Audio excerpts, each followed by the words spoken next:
Chanakya Forum presents रणक्षेत्र। जय हिंद दोस्तों, रणक्षेत्र में आपका स्वागत है। मैं राव अवतार पांडे। नमस्कार, मेरा नाम है नृपेंद्र सिंह। आज रणक्षेत्र में हम जो बात करने वाले हैं वो अमेरिका की। अमेरिका ने बहुत कुछ बड़ा किया है। वो बड़ा किया क्या है? पाकिस्तान में क्या हो रहा है, बांग्लादेश में क्या हो रहा है, हम इन पाकिस्तान और बांग्लादेश की बातें तो हम ज़रूर करेंगे, लेकिन अमेरिका ने क्या कर दिया? अमेरिका ने एक नई जंग छेड़ दी। अब ये जंग का स्वरूप कैसा है, ये जंग किसी देश से है या क्या है, इसके बारे में हम डिटेल में इस पूरी वीडियो में बातचीत करने वाले हैं। राम, अमेरिका ने किया गया है। अमेरिका ने नाइजीरिया में ISIS यानी इस्लामिक सेंटरों पे हमला किया है। दरअसल नाइजीरिया और अमेरिका में इन दिनों कई मुद्दों को लेकर विवाद चल रहा था। डोनाल्ड ट्रंप का आरोप था कि नाइजीरिया में जो क्रिश्चियन कम्युनिटी के लोग हैं उनकी सिक्योरिटी को लेकर नाइजीरिया सरकार नहीं उतने पर्याप्त कदम उठा रही जितने की ज़रूरत है। हालांकि नाइजीरिया सरकार ने इस बात को खारिज किया था। नाइजीरिया में क्रिश्चियन कम्युनिटी पर इन दिनों कई तरह के हमले हुए हैं। उनके सुरक्षा को लेकर कई तरह के सवाल उठे हैं। ISIS के ठिकानों द्वारा इन पे हमले हुए हैं, जिस पर अब अमेरिका ने ISIS ठिकानों पर जोरदार हमला किया है। अब आपको ये समझ में आ रहा होगा कि इस हमले का नाइजीरिया ने विरोध किया कि नहीं, नाइजीरिया का रिएक्शन क्या था। दरअसल अगर मैं आपको लेमैन शब्दों में बताऊं तो ये ट्रंप यानी कि अमेरिका और नाइजीरिया की सरकार का एक साथ मिला जुला एक्शन है। ट्रंप ने नाइजीरिया की मिलिट्री की भी हेल्प ली है। नाइजीरियन मिलिट्री के सपोर्ट से आईसिस के इन ठिकानों पर बमबारी की गई है। ट्रंप ने क्रिसमस डे के दिन इस हमले को अंजाम दिया है। टोमाहॉक मिसाइल से हमला किया गया। बोला गया कि जो slaughtering of Christians in Nigeria, इसके खिलाफ हमने ये एक्शन लिया है। इस चीज को मैं आपको बांग्लादेश से भी कुछ जोड़ के बताना चाहूंगा। कुछ चीजें हैं जो साउथ अफ्रीका से भी कनेक्ट होती हैं। इस ट्रंप की इस मिसाइल वाली जो चीजें हैं, आपको क्या याद आ रहा है? आप सोचिए, कमेंट बॉक्स में लिखिए। आखिर तक मैं समझेंगे, हम लोग मिलकर समझेंगे कि बांग्लादेश का मैंने नाम क्यों लिया है। फिलहाल हम इस खबर पे दोबारा वापस आते हैं। अगर मैं इस पे और अधिक जानकारी देते हुए बताऊं सर, तो इसकी तैयारी ऐसा नहीं है कि ये अचानक हुआ है। इसकी तैयारी नवंबर महीने से शुरू हो गई थी। दोनों सरकारों के बीच में बात हुई है और एक ज्वाइंट ऑपरेशन माना जा रहा है। हालांकि बीच में एक दूसरे के ऊपर कई तीखे बयानबाजी भी हुई थी सुरक्षा के मुद्दे को लेकर, लेकिन अब ये कार्रवाई हुई है। और मैं आपको बता दूं कि ट्रंप का कहना है कि कई बार इन्होंने वार्निंग दी थी आईसिस को कि आप जो टारगेटेड किलिंग्स कर रहे हैं क्रिश्चियंस की, आप वो मत कीजिए, क्योंकि क्रिश्चियंस के लिए हम उनकी सेफ्टी चाहते हैं। बेसिकली अगर मैं सीधे शब्दों में कहूं, हम उनकी सेफ्टी चाहते हैं, आप उन पे हमले मत कीजिए। उन्होंने हमारी वार्निंग को इग्नोर किया, इसलिए हमने ये एक्शन लिया। और इसमें सबसे बड़ी चीज़ है कि ट्रंप ने पेंटागन की तारीफ करते हुए, जो उनका अगर हम रक्षा मंत्रालय जो है बेसिकली, उसकी तारीफ करते हुए कहा है कि US would not allow radical Islamic terrorism to prosper under his leadership. Basically कि अगर ट्रंप जब तक अमेरिका के राष्ट्रपति की कुर्सी पर विराजमान है, तब तक कोई भी आतंकवादी जन्म नहीं ले सकता। मिस्टर ट्रंप, आपको मुनीर की लगता है याद नहीं आ रही है। आप मुनीर को समझ नहीं पा रहे हैं शायद। खैर, नाइजीरिया पर डोनाल्ड ट्रंप ने और अमेरिका की नीतियों की अगर हम ध्यान से देखें तो उनका कहना है कि ऐसा नहीं है कि यही एक अटैक है। अगर दोबारा आतंकी हमले होते हैं तो आतंकियों पर आगे भी हमले होते रहेंगे। कई बार ऐसा हुआ भी है कि ट्रंप ने पब्लिक पोस्ट में, सोशल मीडिया पोस्ट में नाइजीरिया को सीधे धमकी देते हुए, हालांकि वो धमकियां मुझे लगता है कट कॉपी पेस्ट करते हैं डोनाल्ड ट्रंप, लेकिन वो धमकियां कई बार उन्होंने की, हम आपके यूएस एड्स को ख़त्म कर देंगे, हम आपको जो हेल्प दे रहे हैं वो कम कर देंगे, अगर आप इन आतंकियों पर कंट्रोल नहीं पाते हैं, अगर आप इन आतंकियों के खिलाफ ज़रूरी एक्शन नहीं लेते हैं। उसके बाद जैसा राम ने आपको बताया कि नवंबर के आदेश के बाद करीब एक महीने या उससे ज़्यादा की प्लानिंग हुई। इस प्लानिंग को फिर समझा गया, नाइजीरियन आर्मी को इसमें ऑन बोर्ड किया गया, उनके साथ ये एक्शन हुआ है। इसके बाद ट्रंप के आदेश पर मिसाइलों से हमला होता है सुकोटो में 2 आईसिस के कैंप्स पर, और कहा जाता है कि अगर आप आगे भी ऐसी कोई भी कोशिश करते हैं तो हम आपके खिलाफ और कड़ा एक्शन लेंगे। कहा जा रहा है कि दर्जन भर से ज़्यादा टोमाहॉक क्रूज मिसाइल नाइजीरिया में आईसिस के इन कैंपों पर मारी गई है। इसको फायर करने के लिए गल्फ ऑफ गिनिया में एक यूएस शिप का इस्तेमाल किया गया, वहां से ये मिसाइलें फायर की गईं और नाइजीरिया में ये जो सुकोटो में 2 आईसिस के कैंप्स हैं उन पर हमला। राम, ये टोमाहॉक मिसाइल बहुत खतरनाक है। हमने इसके बारे में ज्यादातर सुना है, इसके बारे में आप बताएंगे व्यूअर्स को? बेसिकली ये जो हमला हुआ है नेवल शिप से हुआ है और ये एक सबसोनिक क्रूज मिसाइल है जो अपनी अचूक क्षमता के लिए जानी जाती है। एक बार इस पे आप लोकेशन फीड कीजिए and then fire and forget वाली सिचुएशन होती है इसके साथ, और ये एक अचूक मिसाइल मानी जाती है। इसका इस्तेमाल अमेरिका ज्यादातर हाई वैल्यू टारगेट्स जो होते हैं उन्हीं को न्यूट्रलाइज करने के लिए करता है। चूंकि आईसिस के कैंप्स पे ठिकाना था, इसलिए हाई वैल्यू टारगेट ट्रम्प के हिसाब से कोई भी हो सकता है। फिलहाल उन्होंने टॉमाहॉक का इस्तेमाल आईसिस के इन कैंपों को ध्वस्त करने के लिए किया है। कहा जाता है कि ये रडार को इवेड कर सकती है। ये मिसाइल एडवांस जीपीएस का इस्तेमाल करते हुए टेरेन को फॉलो करती है और एक्सट्रीम एक्यूरेसी पर ये, अगर इसमें एक बार आपने अपना टारगेट फिक्स कर दिया तो ये उस टारगेट को जरूर हिट करती है, चाहे वो किसी भी टेरेन का हो, चाहे जैसा भी हो। जीपीएस टेरेन के हिसाब से उसको फॉलो करते हुए ये निशाने को अचूक निशाना लगाने में सक्षम है ये मिसाइल। इन स्ट्राइक्स को नाइजीरियन मिलिट्री के कोऑर्डिनेशन में किया गया है। इसमें कहा जा रहा है कि अमेरिका का कहना है कि इसमें आईसिस के कई ऑपरेटिव्स को मार दिया गया है। उन्होंने अफ्रीकॉम का जो अफ्रीकन उनका कमांड है, यूएस के तमाम कमांड है, जैसे सेंटकॉम है, सेंट्रल कमांड है, ऐसे जो अफ्रीकन कमांड है उसके कमांडर जनरल डैगविन एंडरसन ने कहा है कि the goal was to disrupt extremist network and protect innocent lives. Basically कि जो लोग मासूम लोग मारे जा रहे हैं उनको बचाना और जो वहां पे आतंकवादी हैं उनको न्यूट्रलाइज करना हमारा उद्देश्य था। हम उस उद्देश्य में सफल हुए। बेसिकली होल एंड सोल अगर हम आपको कहें तो अमेरिका का कहना है कि ये स्ट्राइक, ये ऑपरेशन हमारा सफल रहा है। और उसके अलावा अगर इस पर और अधिक जानकारी हम आपको बताएं तो आईसिस जो ऑपरेट करता है वो वेस्ट अफ्रीका प्रोविंस में ऑपरेट करता है, और उसके अलावा इनके और भी जो उस क्षेत्र में और भी मिलिटेंट ऑर्गेनाइजेशन है उनके साथ भी इनकी यूँ कहें टाई अप सा हुआ है। बोको हराम के साथ भी ये मिलकर काम करते थे। Islamic State West Africa province जो है उसमें जो तमाम जो मिलिटेंट ऑर्गेनाइजेशन वो मिलके काम कर रहे थे। तो ये जो हमला हुआ है उन दो ठिकानों पे हुआ है जहां पे ये ज्यादा सक्रिय थे। इस आतंकवादी गुट के अलावा भी तमाम आतंकी गुट हैं जो इस इलाके में एक्टिव हैं, लेकिन आईएसआईएस जैसा राम ने आपको बताया कि Islamic State West Africa province, ये टेरर ऑर्गेनाइजेशन, इसको कहा जाता है कि ये ज्यादा ऑर्गेनाइज्ड है और इंटरनेशनली कनेक्टेड अदर देन जो बाकी टेरर आउटफिट्स हैं जो वहां पे एक्टिव हैं, इसलिए इसका इंपैक्ट काफी ज्यादा होता है। इसीलिए इसको चुना भी गया टारगेट। पता है कि ये नॉर्थ ईस्टर्न नाइजीरिया और लेक चाड बेसिन के अलावा ये अपनी एक्टिविटी को नॉर्थ वेस्टर्न रीजन्स तक भी फैला के रखे हुए हैं। वहां तक भी इनके टेरर अटैक्स, इनका इन्फ्लुएंस काफी दिखाई देता है। कई एनालिस्ट ने यह कंफर्म किया है कि ISIS Sahel elements are active along the Nigeria Niger border targeting civilians and security forces. ISIS के जो एलिमेंट्स हैं वो उनमें से कई हैं जो नाइजीरिया और नाइजर के बॉर्डर पर एक्टिव हैं और लगातार जो सिक्योरिटी फोर्सेस वहां पे तैनात हैं, चाहे वहां सिविलियंस हैं, उनको टारगेट करते हैं, उनमें अपनी दहशत फैलाते हैं। राम, आगे और भी क्या है इस खबर में? कुछ पूरी इस घटना को लेकर जब अमेरिका से पूछा गया तो उन्होंने कहा कि ये एकमात्र कार्रवाई नहीं है, आगे भी भविष्य में कार्रवाई होगी। उसके अलावा उन्होंने कहा है कि क्रिसमस मैसेज भी दिया है उन्होंने।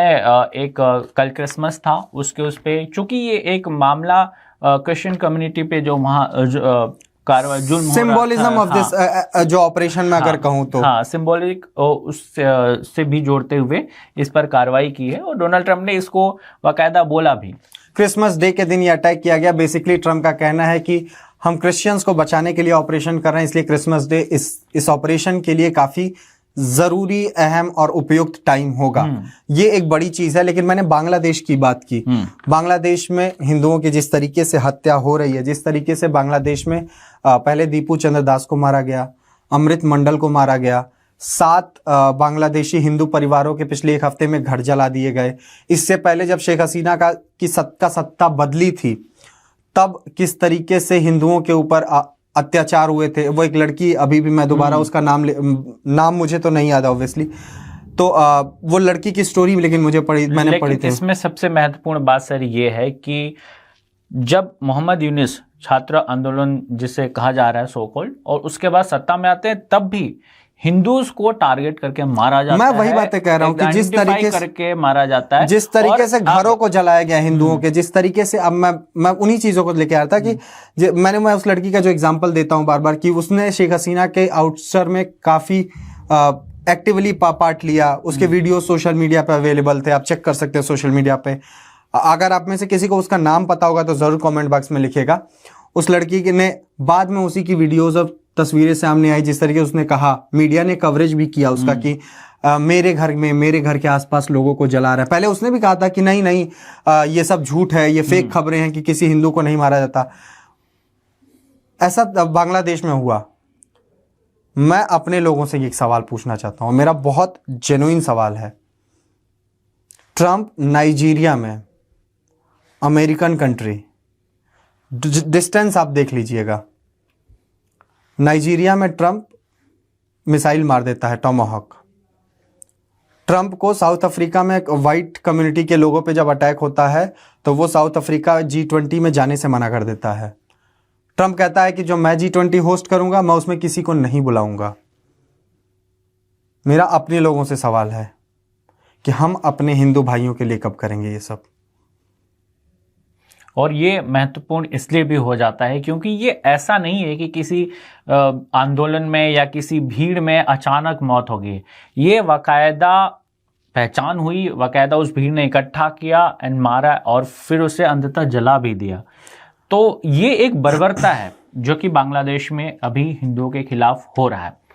तारिक रहमान कल वापस बांग्लादेश आए और जिस तरह से कल उनका स्वागत हुआ बांग्लादेश में, ये उम्मीद की जा रही थी कि एक पॉलिटिकल स्पेस बनेगा बांग्लादेश में, लेकिन आज फिर एक हिंदू युवक की वहां पर हत्या कर दी गई। अमृत मंडल का मैंने नाम लिया। अमृत मंडल को भीड़ ने मार दिया और कहा गया कि चूंकि मैं इस रिपोर्ट पे भरोसा करना थोड़ा सा मुश्किल हो जाता है क्योंकि इंडियन मीडिया भी वही कवर कर रहा है जो बांग्लादेशी मीडिया कह रहा है।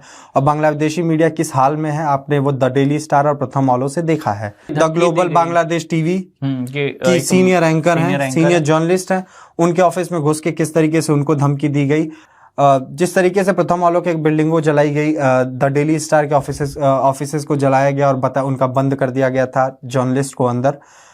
ऐसे में हम सोच सकते हैं अमृत मंडल को लेके खबर आती है राम कि अमृत मंडल जो है वो एक्सटॉर्शन करने गया था 6-7 लोगों को लेके एक मुस्लिम परिवार में।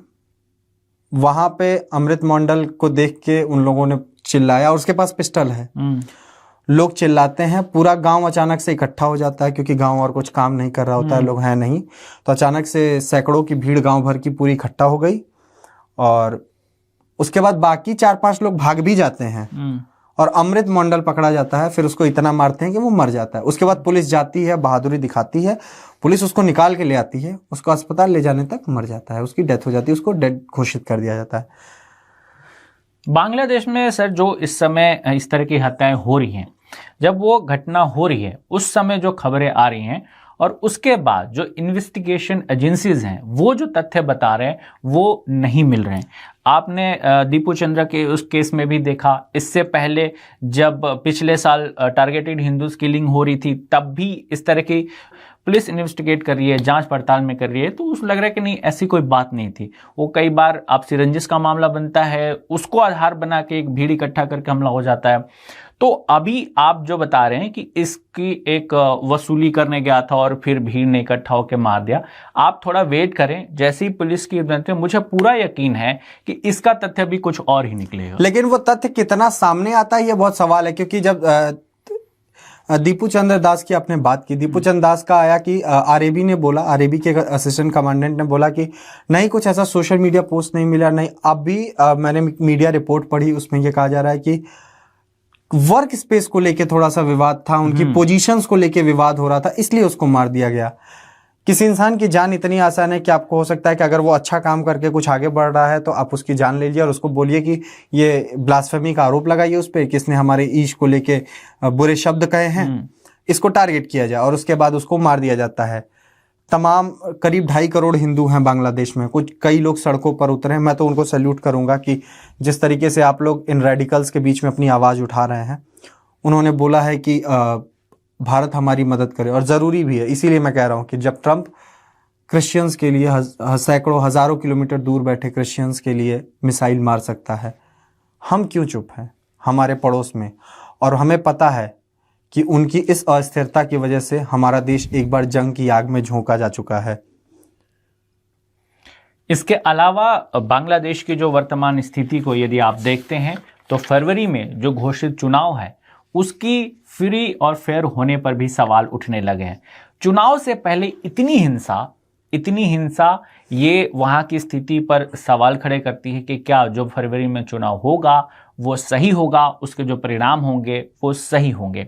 जिस तरीके से बीएनपी अब आगे आ रही है, हालांकि बीएनपी के भी अपना एक इतिहास रहा है बांग्लादेश की राजनीति में। एक वक्त पर उन्होंने जमायत इस्लामी के साथ मिलकर सरकार बनाई थी। एक अलग ही विचारधारा है, जो एक अलग ही अप्रोच रखती है जमायत इस्लामी, एकदम रेडिकल थॉट रखती है।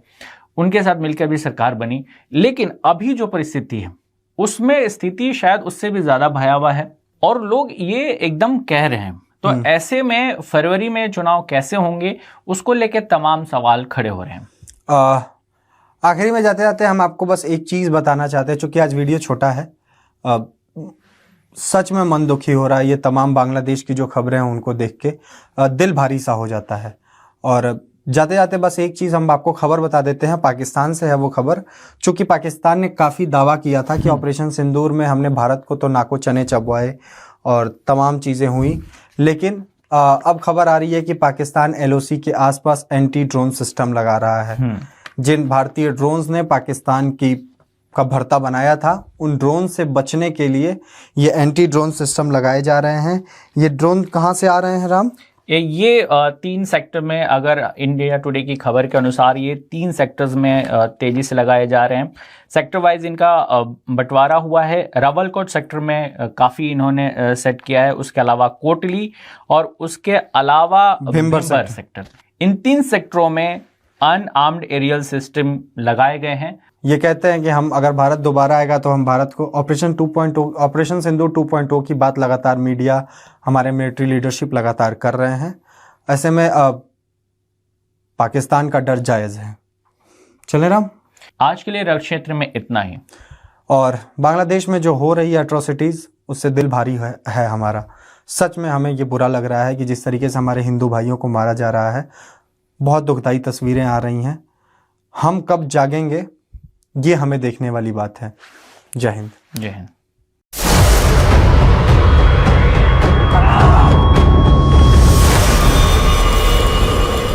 Chanakya forum presents रणक्षेत्र।